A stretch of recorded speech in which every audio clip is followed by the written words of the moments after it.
Weather और climate की बात करेंगे अपन आज।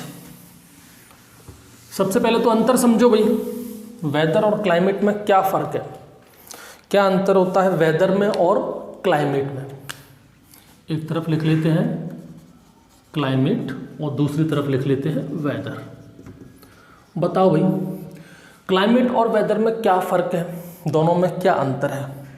जब भी हम एटमॉस्फेरिक कंडीशन को, अपने वातावरण की परिस्थिति को लंबे समय के लिए दर्शाते हैं, लंबे समय के लिए बताते हैं, जैसे 3 महीने के लिए गर्मियां पड़ने वाली हैं, उसके बाद 3 महीने बारिश होगी, उसके बाद 3 महीने सर्दियां पड़ेंगी, उसे कहते हैं क्लाइमेट। ओवरऑल मैं कहूँ तो क्लाइमेट जो है वो लॉन्गर टाइम के लिए बताया जाता है। क्लाइमेट जो शब्द है वो लॉन्गर पीरियड के लिए यूज़ किया जाता है, एटमॉस्फेरिक कंडीशन के लिए। वहीं वेदर की मैं बात करूं तो इसको शॉर्टर पीरियड के लिए यूज़ किया जाता है। जैसे कि कल गर्मी ज़्यादा थी, आज बारिश ज़्यादा हुई, आज ज़्यादा पानी बरस गया, कल बहुत ज़्यादा सर्दी थी, कल बहुत ज़्यादा गर्मी थी। जब हम एक शॉर्ट पीरियड के लिए, एक कम समय के लिए एटमॉस्फेरिक कंडीशन की बात करते हैं, तब वहाँ पर यूज़ किया जाता है वेदर। तो ये जो वेदर है, इस शब्द का यूज़ किया जाता है शॉर्टर पीरियड के लिए, कम समय के लिए। ठीक, इसके अलावा क्लाइमेट जो है वो एक लार्ज एरिया के लिए यूज़ किया जाता है। क्लाइमेट शब्द का यूज़ किया जाता है लार्जर एरिया के लिए। लार्जर एरिया का मतलब वो जोन हो सकता है, वो स्टेट हो सकता है, वो पूरी कंट्री हो सकती है। जैसे इंडिया की बात करें तो इंडिया में हम जोन या स्टेट की बात नहीं करते, इंडिया में हम पूरी कंट्री की बात करते हैं। जैसे मध्य प्रदेश में गर्मियों का मौसम है तो ऑब्वियसली गुजरात, महाराष्ट्र, तेलंगाना, जम्मू कश्मीर, हर जगह गर्मियों का मौसम होता है। ऐसा नहीं है कि भाई मध्य प्रदेश में सर्दियों का मौसम है तो महाराष्ट्र में गर्मियों का मौसम है। इंडिया के अंदर हम पूरी कंट्री की बात करते हैं, ठीक है। हो सकता है हम कॉन्टिनेंट की भी बात करें कि पूरे कॉन्टिनेंट में एक जैसा क्लाइमेट है। तो क्लाइमेट जो शब्द है वो लॉन्गर एरिया के लिए यूज़ किया जाता है। लॉन्गर एरिया मतलब वो जोन हो सकता है, वो स्टेट हो सकता है, ठीक है, वो कंट्री हो सकता है, वो कॉन्टिनेंट भी हो सकता है लार्ज एरिया के लिए। वहीं अगर हम बात करें वेदर की, तो वेदर का यूज़ किया जाता है शॉर्ट एरिया के लिए, कम एरिया के लिए, शॉर्टर एरिया। शॉर्टर एरिया मतलब जैसे कि एग्जांपल में मैं कहूँ आपसे कि भाई मध्य प्रदेश के उज्जैन ज़िले में बहुत गर्मी थी, तो सिर्फ उज्जैन की बात हो रही है, ठीक है। अगर मैं कहूँ भाई ग्वालियर ज़िले के एक गांव में बहुत ओलावृष्टि हुई, बहुत ओले गिरे, बहुत बारिश गिरी, तो वो एक पर्टिकुलर एक गांव की बात हो गई, वहाँ पर हम यूज़ करेंगे वेदर का यूज़, ठीक है। तो शॉर्टर एरिया का मतलब हो गया कि वो डिस्ट्रिक्ट की बात हो रही है या फिर वो किसी विलेज लेवल की बात हो रही है, ठीक है, टाउन लेवल की बात हो रही है, वहाँ पर हम वेदर का यूज़ करते हैं, ठीक है। एग्जाम्पल में बात करें तो बड़ा सिंपल है। एग्जाम्पल में क्या लिखोगे आप क्लाइमेट के लिए? क्लाइमेट के लिए आप यहाँ पे लिखो जैसे कि रेनी सीजन। रेनी सीजन क्या है? क्लाइमेट है। आप यहाँ पे लिखो summer season. Summer season climate हो गया। आप यहाँ पर लिखो winter season. Winter season climate हो गया। आप बोल सकते हो ट्रॉपिकल क्लाइमेट। ट्रॉपिकल क्लाइमेट हो गया, ठीक है। आप बोल सकते हो कोल्ड क्लाइमेट। ये सब क्या हो गए? लॉन्गर पीरियड के लिए और लार्जर एरिया के लिए एटमॉस्फेरिक कंडीशन को जब हम बताते हैं तो उसे क्लाइमेट कहते हैं। वेदर की वहीं बात करता हूँ मैं, तो वेदर में जैसे कि अपना रेनी डे। रेनी डे मतलब एक दिन की बात हो रही है। लाइक हम बोले ड्राई डे, मतलब आज का दिन बहुत गर्म था। लाइक हम बोले आज सनी डे, आज बहुत तेज़ धूप थी, इस तरह से, ठीक है। तो वो हो गया अपना वेदर। तो वेदर जो शब्द है वो पर्टिकुलर एक दिन के लिए यूज़ किया जाता है। जैसे कि अपन बोलते हैं क्लाउडी वेदर, ये भी अच्छा एग्जांपल है। क्लाउडी वेदर, भाई कुछ समय तक बादल छाए रहे, उसके बाद बादल चले गए, तो वो वेदर कंडीशन में आ गया। तो ये तो हो गया डिफरेंस क्लाइमेट और वेदर का, कि क्लाइमेट क्या होता है और वेदर क्या होता है। दोनों एक ही चीज़ है। हम ऐसा भी बोल सकते हैं क्लाइमेट क्या है? क्लाइमेट इस वेदर का समेशन है। वेदर का यूज़ किया जाता है पर डे के हिसाब से। हर एक दिन एटमॉस्फेरिक कंडीशन क्या थी, वो हो गया वेदर, ठीक है। उस सभी एटमॉस्फेरिक कंडीशन को एक फिक्स टाइम तक, जब तक कि वो एक जैसी रहेगी, जैसे कि अप्रैल से लेकर जून तक गर्मी पड़ती है, सर्दियाँ तो नहीं पड़ती, सिर्फ गर्मी ही पड़ती है। बस अब गर्मी में भी ऐसा है कि भाई कभी कम गर्मी, कभी बहुत ज़्यादा गर्मी, कभी बीच बीच में बारिश हो गई, कभी बीच में कहीं ओले गिर गए, इस तरह की चीज़ें। तो वो पर्टिकुलर डे बाई डे जब हम काउंट करते हैं तो वेदर का यूज़ करते हैं, और जब उस सबको मिला दो एक लॉन्गर पीरियड बना दो तो वो क्लाइमेट कहलाता है। आ गई बात समझ में, क्लाइमेट और वेदर में क्या अंतर है। अब बात करनी है अपन को यहाँ पर क्लाइमेट, ये है अपने लिए इम्पोर्टेंट, यहाँ से क्वेश्चन बनते हैं।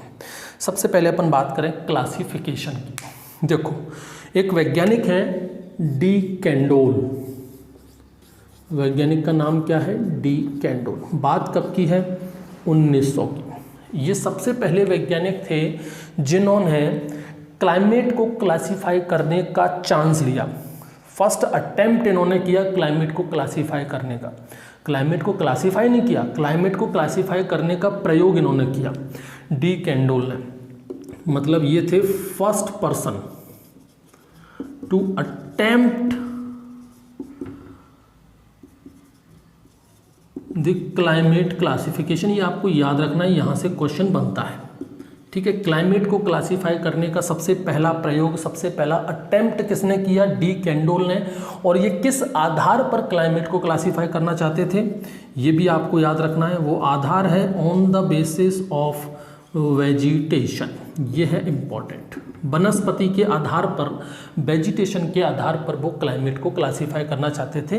कौन, डी कैंडोल। उसके बाद बात थोड़ी और आगे बढ़ी, बात पहुंच गई 1936 में। एक वैज्ञानिक आई कोपेन, ये नाम तो आपने सुना होगा, नहीं सुना होगा तो याद कर लो।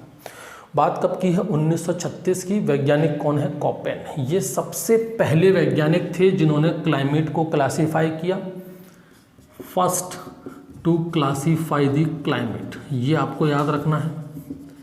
किस बेसिस पर इन्होंने क्लासिफाई किया, इन्होंने वेदर एलिमेंट के बेसिस पर। वेदर एलिमेंट में इन्होंने टेम्परेचर लिया, इन्होंने रेनफॉल लिया, इन्होंने प्रेसिपिटेशंस लिया, इन्होंने एवोपोरेशन लिया, बहुत सारे वेदर एलिमेंट का इन्होंने यूज़ किया।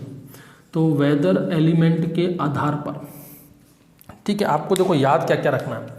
जैसे इन्होंने वेजिटेशन के आधार पर, इन्होंने वेदर एलिमेंट के आधार पर क्लाइमेट को क्लासीफाई किया है। तो कोपेन ने 1936 में सबसे पहली बार क्लाइमेट को क्लासीफाई कर दिया था वेदर एलिमेंट के आधार पर। और इन्होंने 5 प्रकार के, कितने प्रकार के, 5 मेजर टाइप के क्लाइमेट क्लासीफाई किए थे। वो देख लो कौन कौन से हैं। पहला, सबसे पहला है ट्रॉपिकल रेनी क्लाइमेट। कौन सा, ट्रॉपिकल रेनी क्लाइमेट। देखो यहाँ पर बात करूँगा मैं साल में जो सबसे ठंडा महीना होगा, किसकी बात कर रहा हूँ मैं, 12 महीने होते हैं, 12 महीनों में कोई ना कोई महीना तो जो सबसे ठंडा होगा, या कहो जनवरी का या कहो दिसंबर का, जो सबसे ठंडा महीना होगा, उस सबसे ठंडे महीने का जो एवरेज टेम्परेचर होगा वो अगर 18 डिग्री सेल्सियस से ज़्यादा है, कूलेस्ट मंथ, सबसे पहले तो ये याद रखो, जो सबसे ठंडा महीना होगा पूरे साल का, उस कूलेस्ट मंथ का जो एवरेज टेम्परेचर होगा। एवरेज टेम्परेचर कैसे निकालते हैं भाई, जैसे कि मान लो दिसंबर का महीना हमने ले लिया, एक साल में दिसंबर वाला महीना जो है वो सबसे ज़्यादा ठंडा है, और दिसंबर के महीने में सबसे कम टेम्परेचर कौन सा है और सबसे ज़्यादा टेम्परेचर कौन सा है, तो सबसे कम टेम्परेचर कौन सा है प्लस सबसे ज़्यादा टेम्परेचर कौन सा है, डिवाइड कर दो 2 से, तो वो आ जाएगा आपका एवरेज टेम्परेचर। ठीक है, तो ट्रॉपिकल रेनी क्लाइमेट में मैं ये कहना चाहता हूँ, या कोपेन ये कहना चाहते हैं कि पूरे साल में जो सबसे ठंडा महीना होगा उसका एवरेज टेम्परेचर 18 डिग्री सेल्सियस से ज़्यादा होगा। सोचो, जो सबसे ठंडा महीना है उसका टेम्परेचर 18 डिग्री सेल्सियस से ज़्यादा है, काय की सर्दी भाई, काय का ठंडा महीना, फिर उसे कहते हैं ट्रॉपिकल रेनी क्लाइमेट। यहाँ पर एक बात और याद रखना है, यहाँ पर रेनफॉल एवोपोरेशन से ज़्यादा होती है। ठीक है, बारिश ज़्यादा होती है और एवोपोरेशन कम होता है, उसे कहते हैं ट्रॉपिकल रेनी क्लाइमेट। दूसरा होता है ट्रॉपिकल ड्राई क्लाइमेट।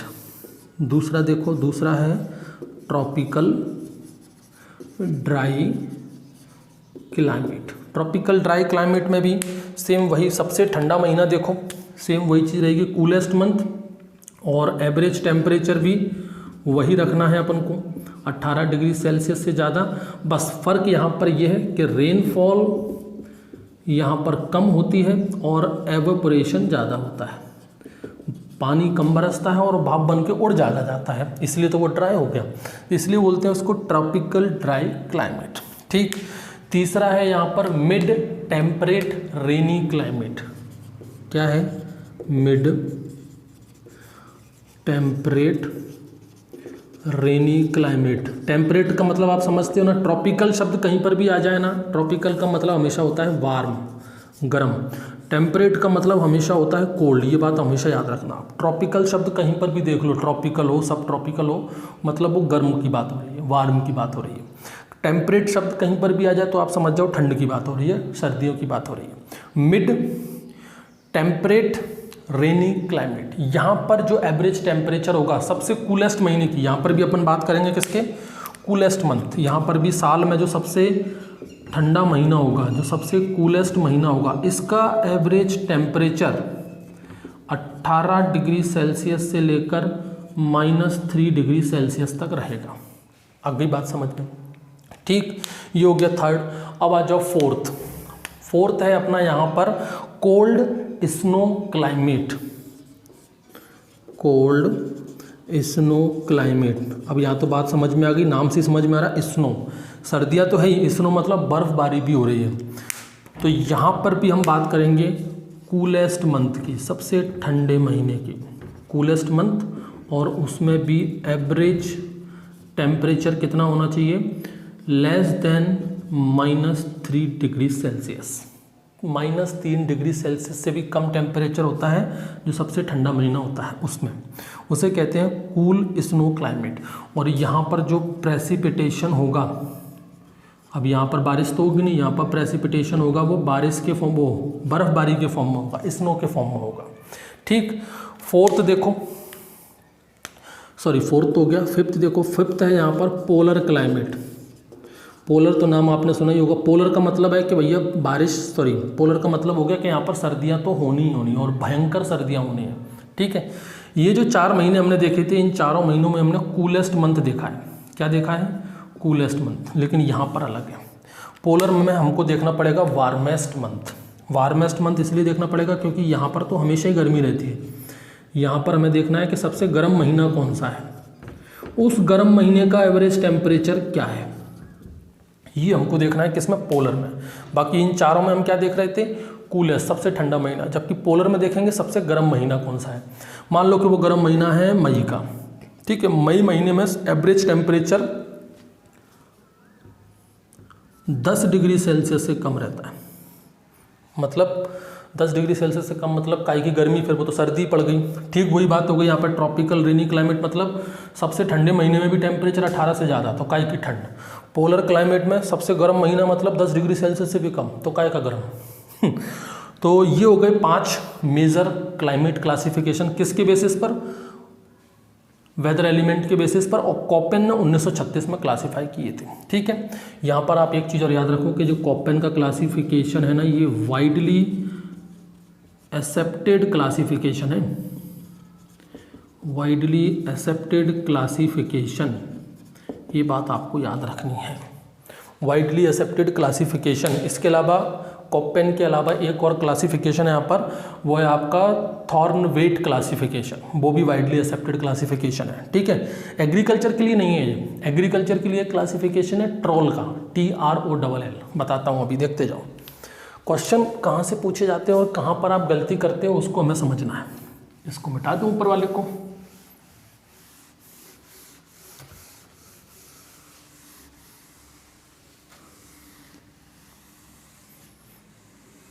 ठीक है, इसको बना रहने देते हैं। अभी देखो, और अपन तीसरा पढ़ते हैं यहाँ पर थॉर्नवेट क्लासिफिकेशन। कौन सा? थॉर्नवेट क्लासिफिकेशन।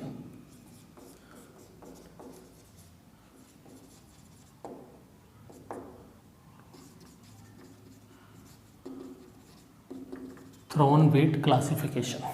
तो ये जो इसमें TH भी आएगा, थॉर्नवेट क्लासिफिकेशन। तो ये जो थॉर्नवेट क्लासिफिकेशन है, ये आपका डिपेंड करता है 3 पैरामीटर पर, और तीनों पैरामीटर मोस्ट इंपॉर्टेंट है। सबसे पहला पैरामीटर है PE इंडेक्स, दूसरा है TE, और तीसरा है सीजनल डिस्ट्रीब्यूशन ऑफ रेनफॉल। सबसे पहला क्या है आपका? PE index. PE यहाँ नहीं, यहाँ लिखते हैं PE इंडेक्स। ठीक है, दूसरा क्या है? TE, और तीसरा है सीजनल रेनफॉल डिस्ट्रीब्यूशन। ठीक है, इसमें से तीनों ही इंपॉर्टेंट है। दो क्या, सबसे पहले देखो पीई इंडेक्स क्या होता है। पीई इंडेक्स, इसका फॉर्मूला होता है P/E इंटू 100। फॉर्मूला क्या है इसका? P/E into 100। ये PE का मतलब क्या होता है? PE का मतलब होता है प्रेसिपिटेशन ऑफ इफेक्टिवनेस। यहाँ पर PE का मतलब क्या है? Precipitation of effectiveness. ठीक है, इस P का मतलब प्रेसिपिटेशन और इस E का मतलब एवोपो ट्रांसपायरेशन। ठीक है, P का मतलब हो गया यहाँ पर प्रेसिपिटेशन और इस E का मतलब हो गया एवोपो ट्रांसपायरेशन, नहीं सिर्फ एवोपोरेशन। ठीक भाई, PE इंडेक्स, PE का मतलब हो गया प्रेसिपिटेशन ऑफ इफेक्टिवनेस, P का मतलब हो गया प्रेसिपिटेशन और E का मतलब हो गया एवोपोरेशन। ये एनुअल की बात हो रही है। इसको कैसे कैलकुलेट करेंगे भाई? हर साल कितना प्रेसिपिटेशन हुआ, चाहे वो बारिश से हो चाहे वो स्नोफॉल से हो, और कितना एवोपरेट हुआ, कितना प्रेसिपिटेशन हुआ, कितना इकट्ठा हुआ और कितना भाप बन के ऊपर उड़ गया, उसे हम इस फॉर्मूले से कैलकुलेट करेंगे। और यहाँ पर कुछ वैल्यू आएगी, उस वैल्यू के आधार पर 5 प्रकार का क्लासिफिकेशन हमने किया है। कितने प्रकार का? 5 प्रकार का। देखो, अगर PE की वैल्यू यहाँ पर हम लिख लेते हैं, PE वैल्यू के बेसिस पर अगर PE की वैल्यू 16 से कम है, किससे कम है? 16 से, तो वो कहलाएगा आपका एरिड क्लाइमेट। ठीक है, अगर 16 से लेकर 31 तक के बीच में है, 16 से लेकर 31 के बीच में है, तो वो कहलाएगा आपका semi arid climate. Semi arid climate. ठीक है, बड़ा सिंपल है। देखो, बस खाली मल्टीप्लाई करना है अपन को। 16 को अपन डबल किया, 32 तक होता है, तो एक डिजिट पहले 16 से लेकर 31। अब 32 से कितना होगा? 64 होता है, तो 64 पे नहीं जाना, 32 से अपन 63 पे जाएंगे। ठीक है, तो 32 से 63 तक जाओगे तो उसे कहेंगे अपन सब ह्यूमिड क्लाइमेट। ह्यूमिड के लिए सेमी का यूज नहीं करते, ह्यूमिड के लिए सब का यूज़ करते हैं। ठीक है, अगर PE की वैल्यू 16 से कम है तो एरिड, PE की वैल्यू 16 से 31 है तो सेमी एरिड, PE की वैल्यू 32 से 63 है तो वो आएगा आपका सब ह्यूमिड। ठीक है, अब देखो यहाँ पर 64 को जब अपन डबल करेंगे तो कितना हो जाएगा? 128। तो यहाँ पर अपन 64 से 128 पर ना जाते, सिर्फ 127 तक रखेंगे, तो ये हो जाएगा क्या? ह्यूमिड। और जब 128 से ज़्यादा होगा तो उसे कहेंगे हम वार्म, वार्म तो ये हो गया, उसे हम कहेंगे वेट। ठीक है भाई, ये तो हो गया अपना क्या? PE वैल्यू के हिसाब से, PE इंडेक्स के हिसाब से। ये चार्ट, ये टेबल आपको याद करनी पड़ेगी, ये मोस्ट इंपॉर्टेंट है, यहाँ से क्वेश्चन पूछे जाते हैं। थ्रोन रेट क्लासिफिकेशन में फर्स्ट क्राइटेरिया क्या है आपका? PE index. इस PE इंडेक्स की वैल्यू पर क्वेश्चन आ जाते हैं कि अगर PE इंडेक्स की वैल्यू 16 से 31 के बीच में है तो क्लाइमेट कैसा होगा, 64 से 127 के बीच में है तो क्लाइमेट कैसा होगा, 128 से ज़्यादा है तो क्लाइमेट कैसा होगा, 32 से 63 के बीच में है तो क्लाइमेट कैसा होगा, 16 से कम है तो क्लाइमेट कैसा होगा। ये सारे डाटा आपको याद करने हैं। ठीक है, अब दूसरा देख लो, ये तो हो गया अपना पहला PE। अब आ जाओ अपना TE। देखो भाई, TE का मतलब यहाँ पर क्या है? Temperature effective index. TE का मतलब यहाँ पर क्या है? Temperature effective index. ठीक है, यहाँ पर भी TE का फॉर्मूला है और यहाँ पर TE का फॉर्मूला है समेशन। देखो TE इसका फॉर्मूला है, इस बट सुना ना अपना समेशन, इस तरह का स्टैटिस्टिक्स में और मैथमेटिक्स में आपने देखा होगा, इस तरह का, इसको बोलते हैं समेशन। ठीक है, एक साल में कितने दिन होते हैं? 12। I का equals to 1। I equals to 1 का मतलब सिर्फ अपन महीने के हिसाब से बात करेंगे, एक महीने के हिसाब से बात करेंगे। यहाँ पर फॉर्मूला होता है T-32/4।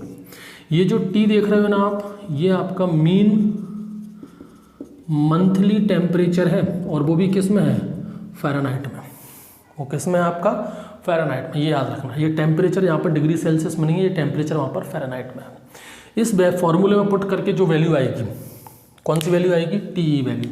उस बेसिस पर फिर अपने 6 प्रकार के क्लाइमेट हैं। TE वैल्यू, जैसे यहाँ पर PE की वैल्यू निकली थी, ऐसे यहाँ पर TE वैल्यू निकलेगी।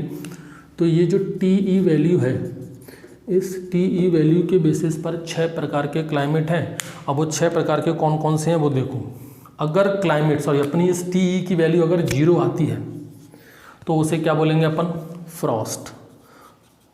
फ्रॉस्ट मतलब बिल्कुल एकदम कड़ाके की सर्दी पड़ रही है, सब कुछ जम रहा है, ठीक है।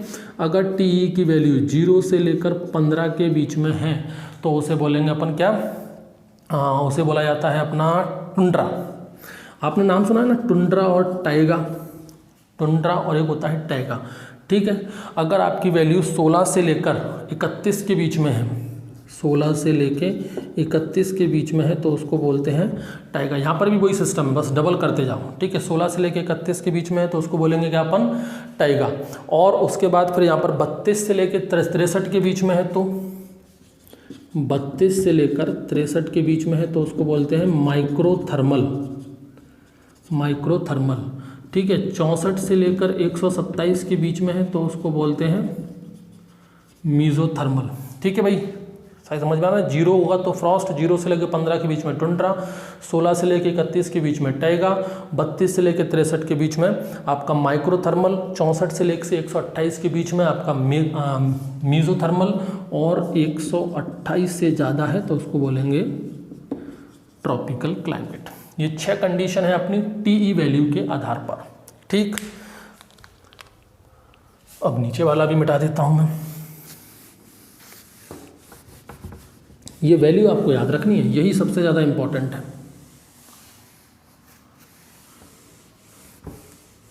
ठीक है, दोनों वैल्यू के ऊपर क्वेश्चन आता है, इस पीई वैल्यू के ऊपर भी क्वेश्चन आता है और टीई वैल्यू के ऊपर भी क्वेश्चन आता है, ठीक है। तो आपको फ्रॉस्ट के लिए क्या वैल्यू है, टुंड्रा के लिए, टाइगा के लिए, माइक्रोथर्मल, मीजोथर्मल और ट्रॉपिकल, इन 6 का आपको याद रखना पड़ेगा। अब तीसरा क्या है वहाँ पर, seasonal rainfall distribution. Seasonal rainfall distribution की बात करो, देखो भाई सीजनल रेनफॉल डिस्ट्रीब्यूशन के आधार पर 4 चीज़ हो जाएंगी। यहाँ पर देख लो अपना rainfall distribution, rainfall distribution. Rainfall distribution में क्या है, अगर रेनफॉल आपका 250 mm से कम होती है, रेनफॉल अगर 250 mm से कम हो रही है, ये साल भर की बात हो रही है, अगर रेनफॉल 250 mm से कम है तो वो एरिया होगा आपका एरिड, ठीक है। अगर रेनफॉल 250 से 500 के बीच में है, 250 से 500 mm के बीच में है तो उसे कहेंगे अपन सेमी एरिड, तो उसे क्या कहा जाएगा अपना, सेमी एरिड, ठीक है। 500 से लेकर 1000 mm तक है तो उसे कहा जाएगा सब ह्यूमिड, ठीक। और 1000 से ज़्यादा है, 1000 mm से ज़्यादा है तो उसे कहा जाएगा ह्यूमिड क्लाइमेट। आ गई बात समझ में। 4 चीज़ें हैं रेनफॉल डिस्ट्रीब्यूशन के बेसिस पर। अगर 250 mm से कम रेनफॉल होती है साल भर में तो एरिड है, 250 से 500 के mm के बीच में होती है तो सेमी एरिड है, 500 से 1000 के बीच में होती है तो सब ह्यूमिड है, 1000 से ज़्यादा होती है तो वो अपना ह्यूमिड हो जाएगा। यहाँ पर भी आपको ये 3 चीज़ें याद रखनी है, एरिड के लिए क्या है, सेमी एरिड के लिए क्या है, सब ह्यूमिड के लिए क्या है और ह्यूमिड के लिए क्या है, ठीक भाई। अब देखो ये तो हो गया अपना कौन सा, थ्रॉन वाइट क्लासिफिकेशन। ये जो थ्रॉन वाइट क्लासिफिकेशन है ना, ये भी आपका वाइडली एक्सेप्टेड क्लासिफिकेशन है, ये भी आपको याद रखना है। 2 मोस्ट वाइडली एक्सेप्टेड क्लासिफिकेशन है, एक थ्रॉन वाइट क्लासिफिकेशन और दूसरा अपना कोपेन का क्लासिफिकेशन जो 1936 में दिया था, ठीक है। दोनों ही वाइडली एक्सेप्टेड है। अब उसके बाद एक और ये अपना चौथा है, वो है अपना ट्रोल क्लासिफिकेशन, ये भी इंपॉर्टेंट है। ट्रोल क्लासिफिकेशन, ट्रोल क्लासिफिकेशन ये वैज्ञानिक थे ट्रोल, जिन्होंने 1965 में, कब की बात है ये, 1965 की, 1965 में इन्होंने क्लासिफाई किया था क्लाइमेट को, किस बेसिस पर, टेम्परेचर और ह्यूमिडिटी, 2 पैरामीटर इन्होंने लिए थे, टेम्परेचर और ह्यूमिडिटी। ये सबसे बेस्ट क्लासिफिकेशन है एग्रीकल्चर पर्पस के लिए, फॉर एग्रीकल्चर पर्पस। ये है सबसे इम्पॉर्टेंट पॉइंट, इसको आप याद रखना, क्योंकि एग्रीकल्चर में तो अपना यही पूछा जाएगा कि भाई एग्रीकल्चर पर्पस के लिए सबसे बेस्ट क्लासिफिकेशन कौन सा है, तो वो है ट्रोल क्लासिफिकेशन, 1965 में दिया था, टेम्परेचर और ह्यूमिडिटी के आधार पर। अपना हैदराबाद में जो इक्री सेट है ना, इक्री सेट कहाँ पर है भाई, हैदराबाद में है। इस इक्रिसेट हैदराबाद ने जो सेमी एरिड ट्रॉपिक्स हैं उनको क्लासीफाई करने के लिए इसी का यूज़ किया है, इसी ट्रॉल क्लासिफिकेशन का यूज़ किया है। इस पर भी क्वेश्चन आता है कि इक्रिसेट हैदराबाद ने सेमी एरिड जो एरिया है, जो सेमी एरिड ट्रॉपिक्स हैं उनको क्लासीफाई करने के लिए किस क्लासिफिकेशन का यूज़ किया है, तो वो ट्रॉल क्लासिफिकेशन का इन्होंने यूज़ किया है। ठीक भाई, अब लास्ट और देख लो, वो भी बड़ा इंपॉर्टेंट है। ठीक है, यहाँ से बस इतनी बातें याद रखनी है आपको। ट्रॉल क्लासिफिकेशन 1965 में टेम्परेचर और ह्यूमिडिटी के बेसिस पर दिया था। सबसे अच्छा क्लाइमेट क्लासिफिकेशन माना जाता है एग्रीकल्चर पर्पस के लिए, और इक्रिसेट हैदराबाद इसी को यूज़ करता है सेमी एरिड ट्रॉपिक्स को क्लासीफाई करने के लिए। अब एक और है, वो भी बड़ा इंपॉर्टेंट है, MDI। देखो, बहुत सारे all India coordinated research project ICR के चल रहे हैं, हम सभी जानते हैं। सबसे पहला all India coordinated research project मेज के ऊपर चलाया गया था 1957 में ICR ने। ऐसे ही ड्राई एरिया के लिए या ड्राई लैंड कहूँ से हम, तो ड्राई लैंड के लिए भी all India coordinated research project चल रहा है ICAR, Indian council of agriculture research का जो all India AICRP on dry land, all India coordinated research project on dry land. ये जो all India coordinated research project चल रहा है ड्राई लैंड के बेसिस पर, ड्राई लैंड के ऊपर, ये किस क्लाइमेट क्लासिफिकेशन को फॉलो करता है? ये फॉलो करता है MDI। MDI का मतलब क्या होता है? Moisture deficit index. इसका मतलब होता है मॉइस्चर डिफिसिट इंडेक्स। ठीक है, यहाँ से एक क्वेश्चन आता है कॉम्पिटिटिव एग्जाम में और डायरेक्ट पूछा जाता है कि मॉइस्चर डिफिसिट इंडेक्स का कंसेप्ट किस वैज्ञानिक ने दिया था? ये दिया था, दो वैज्ञानिक हैं, कृष्णन एंड सिंह। ठीक है, MDI मॉइस्चर डिफिसिट इंडेक्स का जो कंसेप्ट है वो कृष्णन और सिंह ने दिया था। MDI का मतलब क्या होता है? यहाँ पर भी एक फॉर्मूला काम करता है, यहाँ पर भी वही वैल्यू आएगी। MDI का फॉर्मूला होता है P minus PET upon PET, P minus PET upon PET into 100। ठीक है, MDI का मतलब तो हो गया मॉइस्चर डिफिसिट इंडेक्स। P का मतलब होता है पोटेंशियल प्रेसिपिटेशन और PET का मतलब होता है पोटेंशियल एवापोट्रांसपायरेशन। इसको भी लिख लो भाई यहाँ पर। P का मतलब क्या है? Potential precipitation. ठीक है, PET का मतलब क्या है? पोटेंशियल एवापोट्रांसपायरेशन। ठीक है भाई, यहाँ पर भी MDI की कुछ वैल्यू आती है और वो वैल्यू के बेसिस पर फिर 3 टाइप के क्लासिफिकेशन है, ऐसे ही आपको याद रखने पड़ेंगे और इसको याद करने के अलावा और कोई तरीका नहीं है, डायरेक्ट क्वेश्चंस यहाँ से आते हैं। ठीक है, तो इस MDI की वैल्यू के बेसिस पर 3 प्रकार के क्लासिफिकेशन है। अब देखो वो कौन कौन से हैं।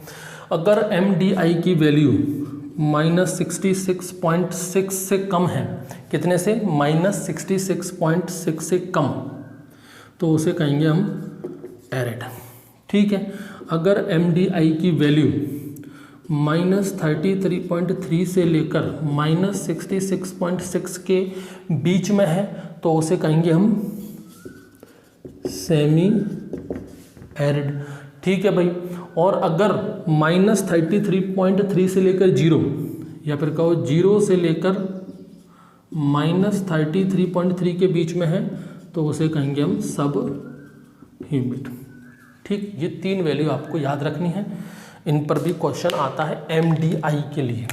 MDI की वैल्यू क्या होगी तो कौन सा क्लाइमेट होगा, ये तीनों इंपॉर्टेंट है। तो ये बहुत सारी वैल्यू मैंने आपको बता दी है, ये इंपॉर्टेंट क्लाइमेट क्लासिफिकेशन है। हालांकि क्लाइमेट क्लासिफिकेशन तो टोटल 50 से ज़्यादा है, 50 से ज़्यादा क्लाइमेट क्लासिफिकेशन है, अलग अलग वैज्ञानिकों ने दिए हैं, लेकिन सभी हमको याद नहीं करने। कुछ इंपॉर्टेंट जो मैंने आपको बताए हैं इन्हीं को फोकस करना है। इसको भी इम्पॉर्टेंट इसलिए क्योंकि अपना ICR के द्वारा जो all India coordinated research project चल रहा है ड्राई लैंड के ऊपर, वो इसी MDI को जो कृष्णन और सिंह ने दिया था इसके वो फॉलो करता है।